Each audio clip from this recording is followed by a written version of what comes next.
I worked in Morocco. In fact, I was the first neurologist ever to work in Morocco, and we had a child there. So it's great memories. We spent 18 months there between stays in France and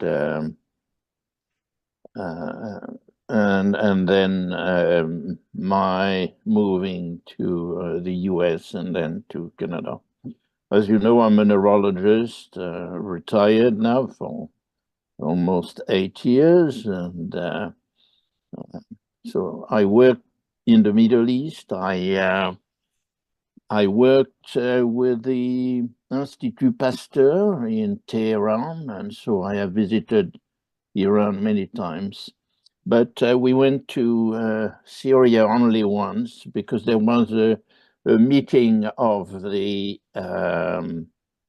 neurology, the French Neurological Society had a meeting. France has always had a lot of influence in Syria, and during the First World War, my wife's grandfather went to Damascus with the French troops, and that was the only time that Damascus was bombed, when the French took it in 1920. So this is Damascus, this is Syria, stuck between Lebanon was in fact part of the Greater Syria until it was separated. The French had influence there, the British had influence in the south. This is the view from our hotel. You can see that there is mountains around the city, and the city is climbing to the mountains. We went there, interestingly, a few months before the war. Those are views. This is the views of the old city, where you can see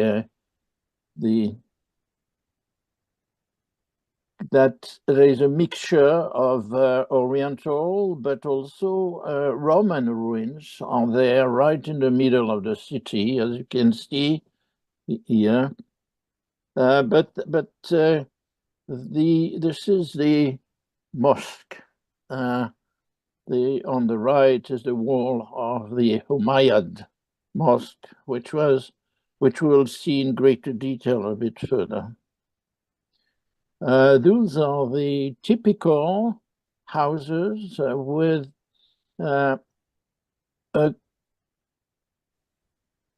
many balconies and also some special windows from which women can observe what's going in the street, because they couldn't come out, but could see what was happening. This is before remodeling, and many houses were, even before the war, were in a bad shape. But this is once they have been remodeled. As you can see, this is beautiful work. This is Marie Louise, dressed as she should, with a fairly long dress that is proportional to her age. Young, they're dressed up to the knee, and older have to have them longer. The mosque is the place where, interestingly, where Saladin, who was one of the great generals of the Muslim empires, has been buried. Here is his portrait. Here is his tomb, and as you see, it's a very respected tomb. He is a model for future generations. Again, a mixture of Arabic and Roman, a lot of life. This is one of the entrance of the mosque, who is the mosque, the Umayyad mosque. This mosque is characterized by being built on an old Christian church. Sorry, this picture shows Marie Louise buying damask fabric. We came back. You see those ones here. This is the typical damask. Outside here, inside there. This I had to give a talk at the French embassy, and you can see how well dressed I am, but also how well dressed their furnitures are. To enter the mosque, you need to take your shoes off, obviously, and this is the center of the mosque, which is a big free space. In the middle, you have the area where you wash your feet before coming. And this is the treasure on the left. You see this is the safe house where the people were putting their money. As you can see, it's rather primitive, but apparently it was working. And this mosque has been built by Christians, and this was a basilic dedicated to John the Baptist, called in the Muslim cult as Yahya. He is honored as a prophet by both Christians and Muslims. A legend dated from the 6th century holds that the building contains the head of John the Baptist. The mosque is believed by the Muslims to be the place where Jesus, named Isa, will return at the end of the days. And this is where people wash their feet before entering the mosque. And you will see these extraordinary mosaics that are surrounding the center place. And you might be seeing that some of the women are in black. They represent the Shia. And surprisingly, we came out of our visit thinking that this was an area where both Shiite, both types of Muslims were living together. And here is a group of Shiites escorted by their men to go and pray. This corner in the left is reserved to the Shia. And here they are. I'm taking these pictures, and you can see there is a woman there who doesn't seem to be too happy that I am taking pictures of this area. Some more artwork, which is absolutely incredible. All around this great yard is this type of mosaic. You can barely see that it's a mosaic. You have the impression it's a paint. There is 4 towers.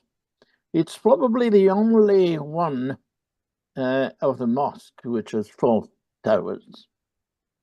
In a corner is another cult among the Muslims, which is the dervish. It's a form of ecstatic dancing during which they turn and they turn and they turn with a small orchestra. And here is the incredible presence of a Christian baptister, the place where the people are being baptized, originating from the which was built and used up to by the Christians up to the 6th century.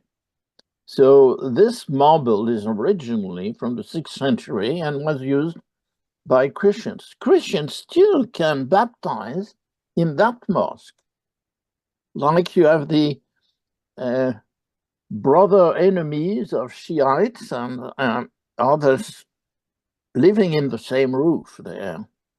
Here is the special place where it is said that the head of John the Baptist is. Oops, sorry. I hope you notice this. This is La Défense, I can't remember what it is, an elephant tooth, but it's the one from the mastodon, the mammoth, that was found in frozen somewhere, but it was brought as a gift to Saint John the Baptist. You imagine how big that animal was. In the mosque, there's a place for everybody, and it is extraordinary. So this is where the muezzin will say will call for the prayer, and the stairs are where the officiant comes to deliver a message.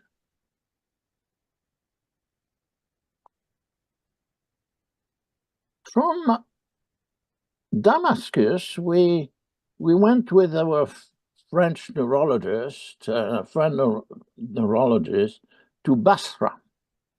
Basra is an extraordinary city. It was built by the Nabateans. The Nabateans are the ones who built those this enormous city close in Jordan, who were the end of the Silk Road.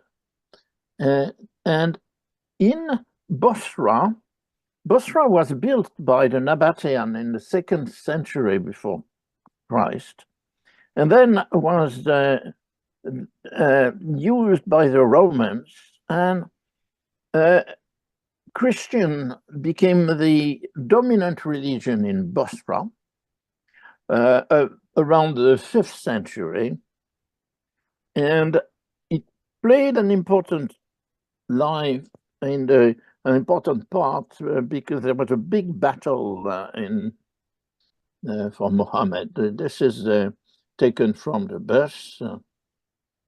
And you will see that what is extraordinary is the fact that we have a Roman theater in Basra, which has been incorporated into a castle, a Middle Age castle from the Templars.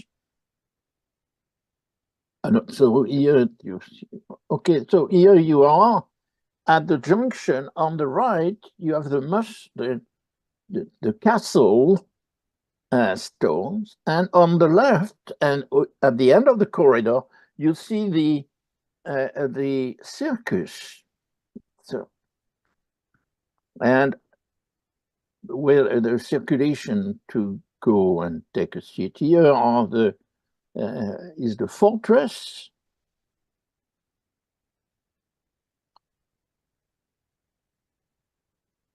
And here is the marvelous circus. So this circus, it's a semicircle enclosed in a square. Yeah, admirably conserved by the heat. And you can see, in fact, that at some point there was sand covering so much that the columns at the bottom have kept their white polish when the walls have not.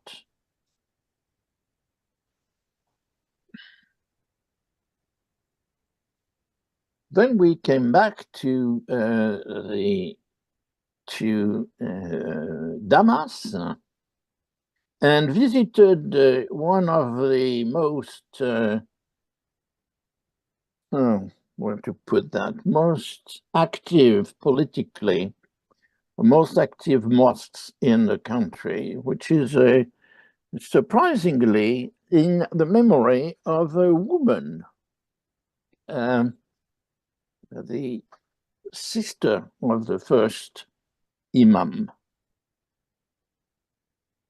And like all the Muslim, as you can see, there is no representation of God's creation.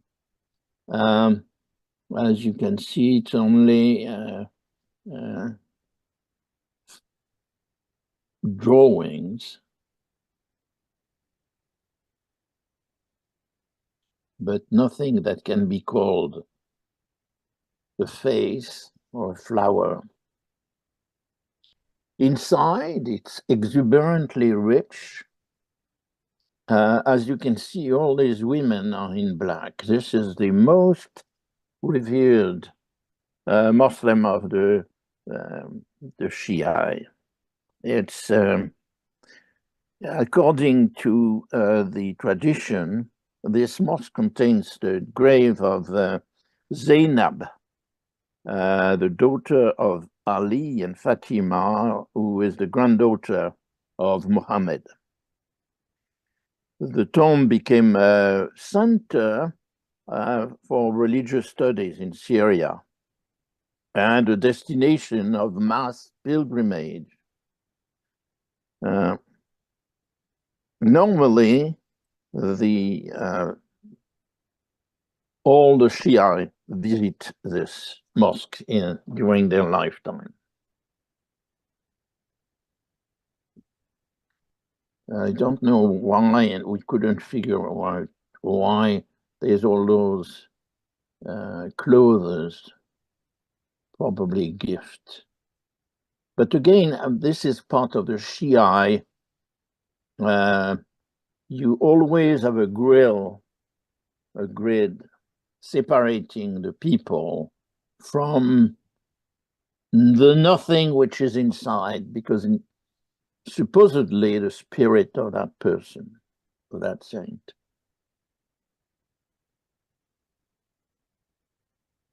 So you put your shoes back, and then we go to Palmyra. Damascus, Palmyra. Palmyra is here, right in the middle of what is now a desertic area, but which, when in the time of the glory of Palmyra, it was a thick forest. We took the bus, which is livable. It's not great but it's safe, and there was absolutely no problem. So Palmyra,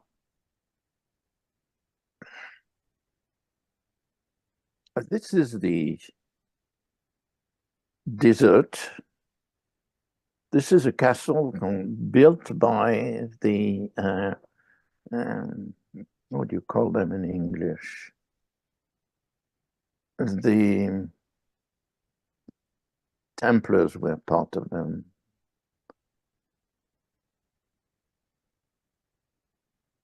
So Palmyra was again on the Silk Road, and it was renowned well before the Crusades. And you can see, okay, here is the incredible view of Palmyra. You see, this is called the Great Colonnade. And in fact, in the center here, you see my arrow? Do you see my Yes, arrow, Paula? we see it. Okay. So this is the Great Colonnade, which showed that the city had 3 entrances. Here is something we'll see a little bit later. It's the Temple of Baal, which is obviously pre-Christian, and the city was renowned in the 2nd century after Christ because the queen Zenobia, Queen Zenobia had become extremely powerful. In fact, she had built a castle here, right at the center. We'll see the theater later. And you see that's all is left of the forest now.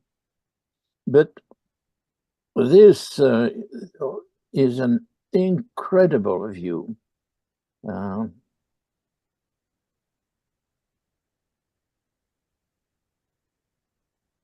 Seen from the castle, you can see those monuments here, and we will see them better here. There's plenty of them. When you pay attention, you find some intact, others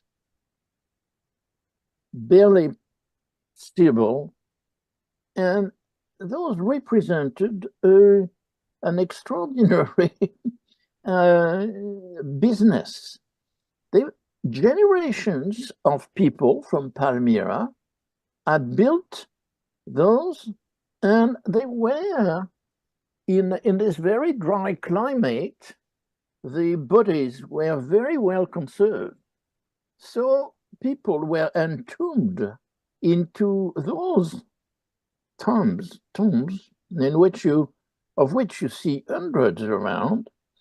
Each belonged to a family who was renting it, making sure that the body was well preserved, and that was one of the main business of this city. Here is the entrance of one of them, and inside there was statues, and you can see how decorated this was.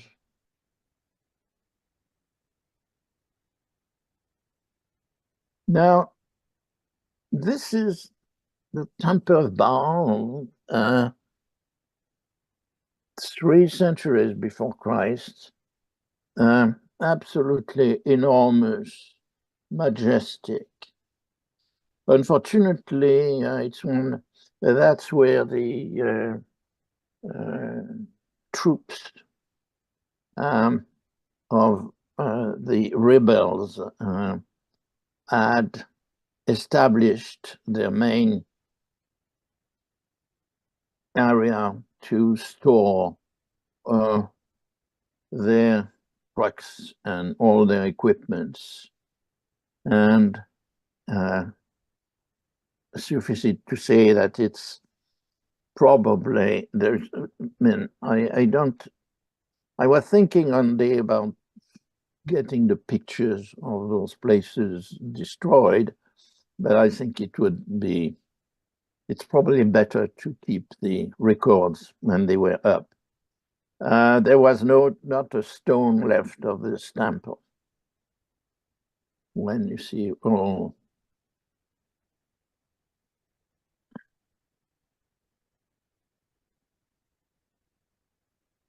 and this is now the city that Zenobia had the goal of bringing a country to the top of the cities in the Roman Empire. And she found that the best thing was to fight the Romans. And this is the kind of things that is bad for any small. The Jews lived through that.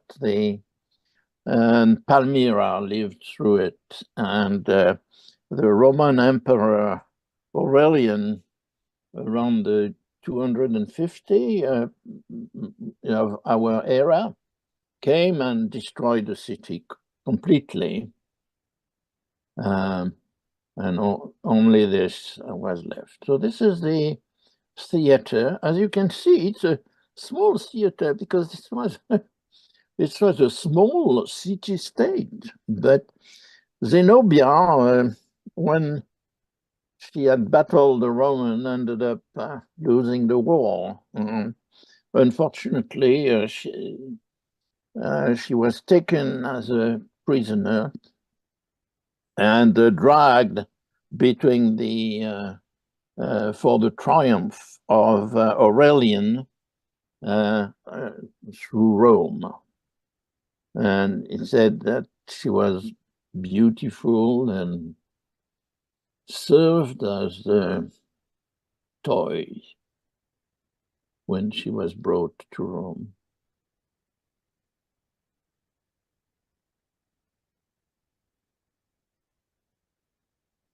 Around there, people are living, and it's interesting that they, yeah, I'm going faster than my. So this is the next, let me show you. So after Palmyra, we went, Marie Louise was learning Arabic at the time. She had studied the Quran. And in fact, we were so seduced by Syria that she made the plan of spending 6 months in Aleppo. Aleppo, that would be the center of the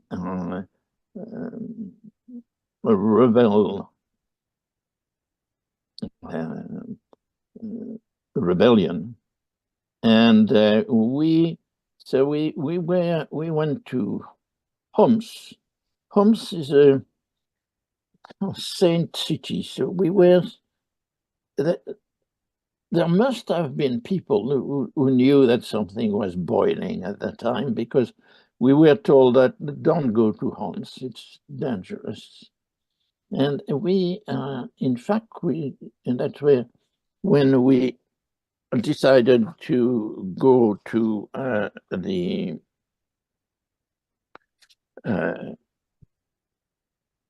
what this picture is, to the Crac des Chevaliers.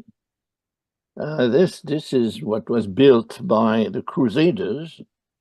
It was not only a hospital, not only a fortified castle, but it was also a hospital.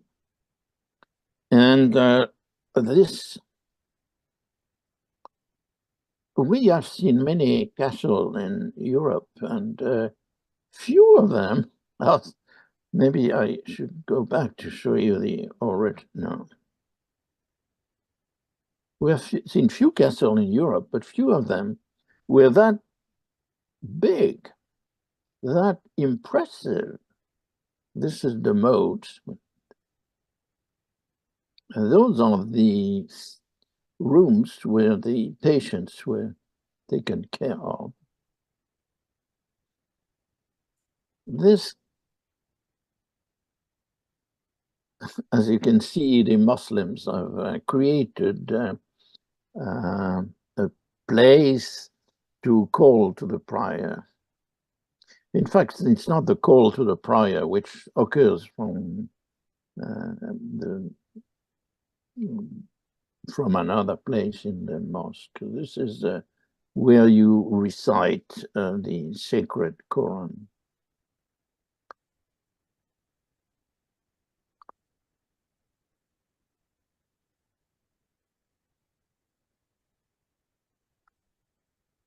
So here, up, I went too far, yeah.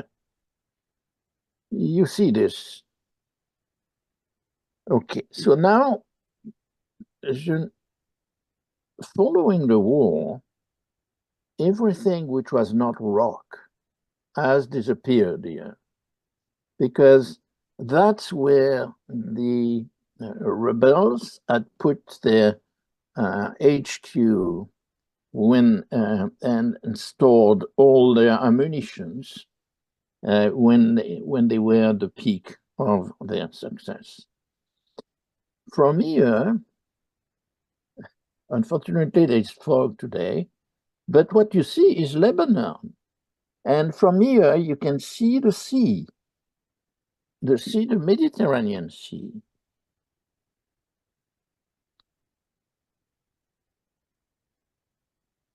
So we were here in the Crac de Chevalier, and we are going to see something that is absolutely extraordinary in that whole area north of Damascus. It's the Christian villages.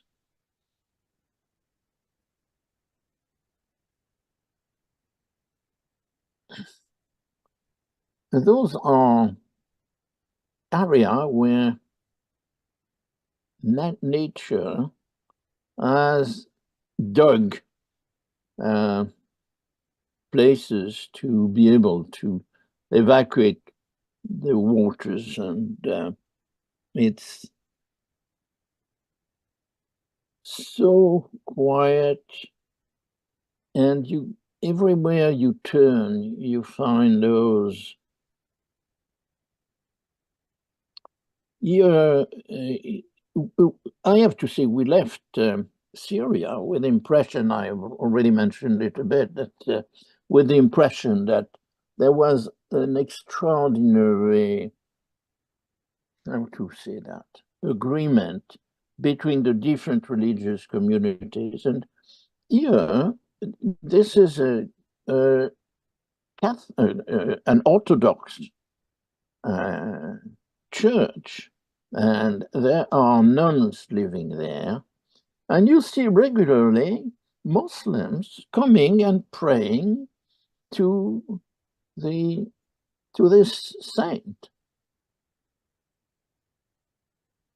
No, this is absolutely amazing. So this is those people speak Aramean, which was the language of the Christ. Of Christ. I think in English, Aramean is said Aramaic, not sure. And this is another of those fresks.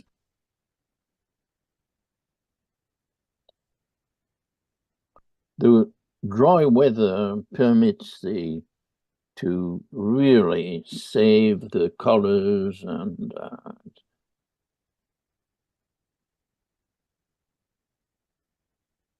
that I was afraid to be too long, but I see that we are through now. And well, thank you very much, Joel. And could you stop sharing, please?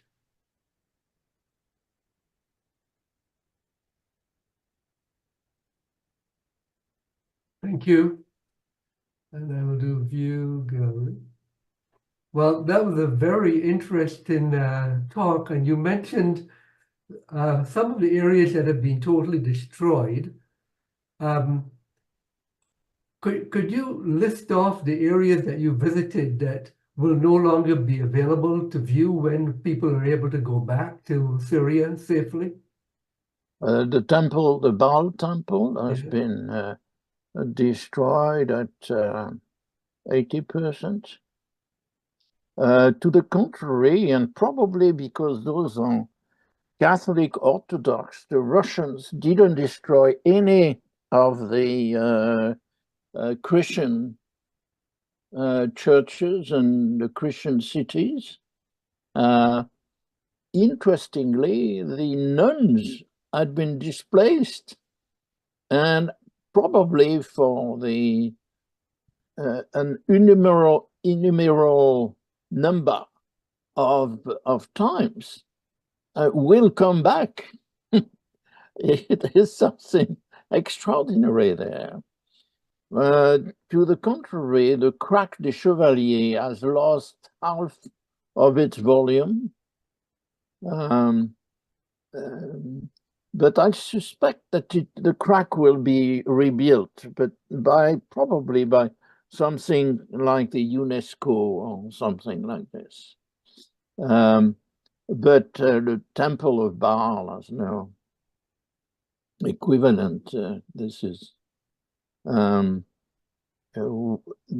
city of Basra. I think I have notes on what happened to the city of Basra.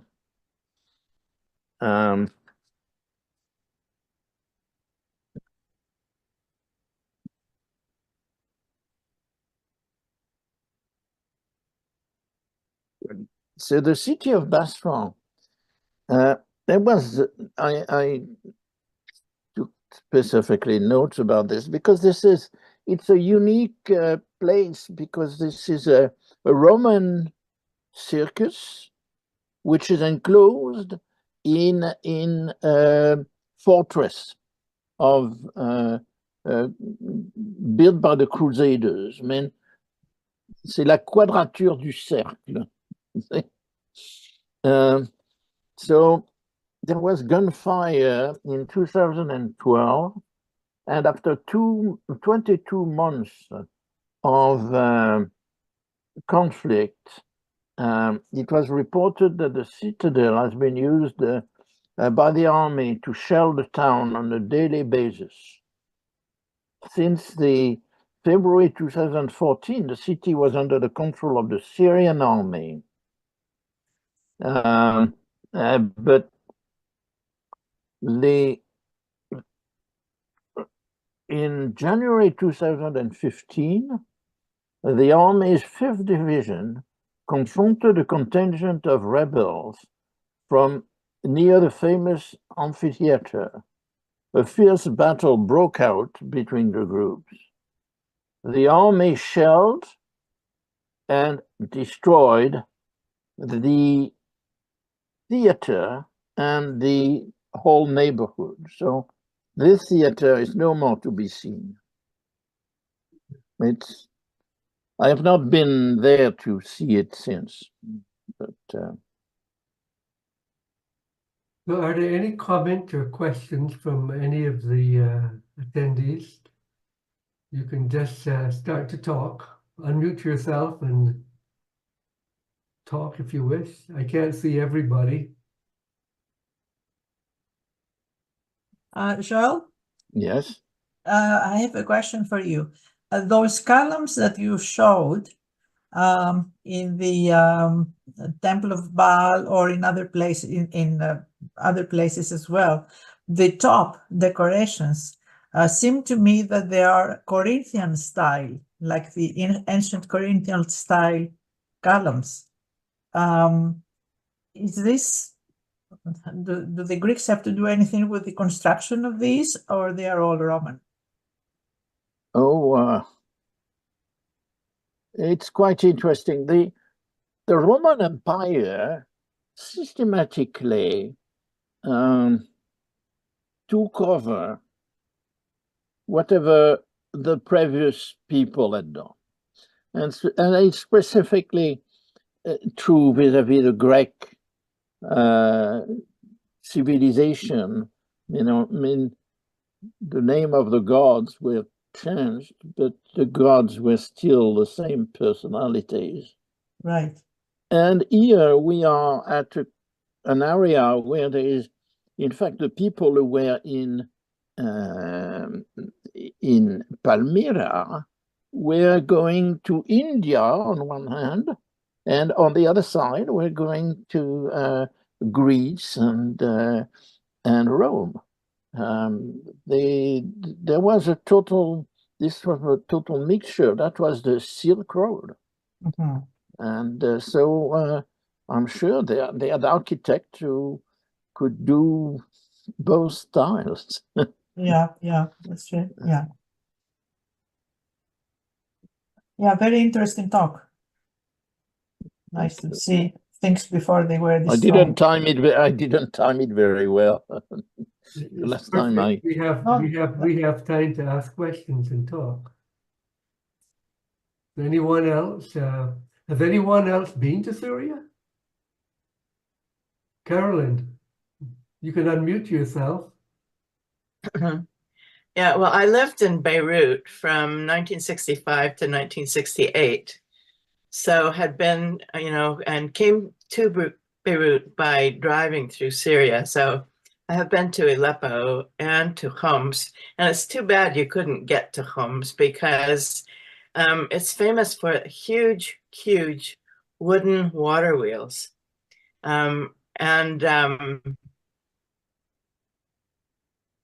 which is an auditory as well as a visual phenomenon, because you can hear these things creaking all the time, quite loudly in different frequencies, depending on the size of the water wheel. And the town is kind of interesting because it's on a smaller scale from Damascus, but has, so you get a more condensed impression of those balconies and intricate woodwork windows and viewing balconies that Joel was talking about. So, that's one of my things. And I also feel very grateful that I was able to see Palmyra before it was destroyed. Yeah, and the Croix de Chevalier. But in Lebanon also, there's the Baalbek, which is the temple to Baal in the eastern part of Lebanon, and several and a small, very tiny, kind of just the contrast to Croix de Chevalier is that they're tiny crusader castles, but look much the same with these passages and stairways going every which direction. That was very interesting. What I keep from that trip is how when you visit a country like we did 3 weeks, you cannot get the most profound feelings of the country. It's really, we were absolutely astounded how all those relations were getting together. And 6 months later, they are bombing each other. And that was, sorry, the political reporter that I was didn't have any idea of that. No idea. Except one thing. Our guide, when we went to visit that mosque in that Shiite mosque, Shiite are a little bit aggressive in their way of dealing with foreigners. And so we took a guide who was a Palestinian, in fact. And he invited us this place to lunch and didn't talk very much, but we noticed that wherever he was going, there was people, well, probably other Palestinians, who would come and he would give them money, but large sums of money. I thought he was preparing something, and I'm not sure what, but he was distributing money right and left, and that was rare for a guide. I had a somewhat similar experience in 1965. I spent almost a week in Lebanon traveling around. And I also was very impressed by how people were very friendly, and there seemed to be a great mixture of the different religions. And then a year later, the whole place blew up. And it was sad. It was on my list of a place to go back to. Yeah. Yeah. So, But Joel, it's a very few example of a Christian monument being turned into a Muslim, except maybe also in Turkey, that with the big Mosque Blue, the Blue Mosque, which was built by the Christians in 900 something. So, Joel, I was interested that you showed us the buildings with the balconies, and there was the one that had the special windows for the women to look out. I just came back from Morocco, and almost all the buildings like that with balconies our guide was telling us were the houses that the Jewish people lived in, because the Muslims wouldn't have balconies where the women and men would hang out and look over the street. They tended to look inwards into the courtyard, which is private. So do you know if those balconies and those buildings were originally Jewish buildings, or were they Muslim buildings in the first? No, I don't know. But there is something called Moucharabieh, which is typically Arabic, Muslim, and which is a way of being able to look in the street without being seen from inside, from outside. And that was where the women were kept. And that is absolutely typically Muslim. Now, the balconies is something a little bit different, but the Moucharabieh, you know, are those crisscross of wood that grills, yeah. No. Yeah. Any other comments or questions? Otherwise, we had a total impression of safety. Absolutely no anxiety. And we were traveling, the both of us, with buses.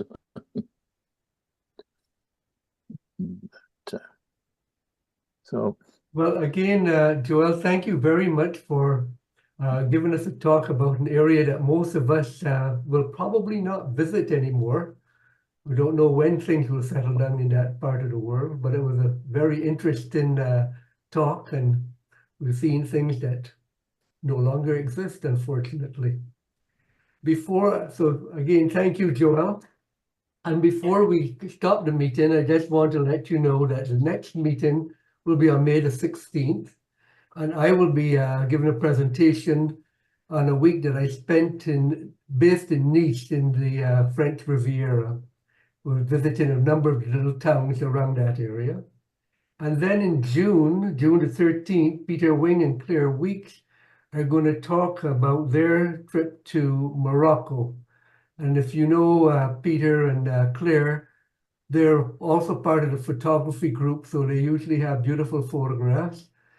They tend to do a lot of biking when they're on vacation, so I'm sure we'll see some biking expeditions.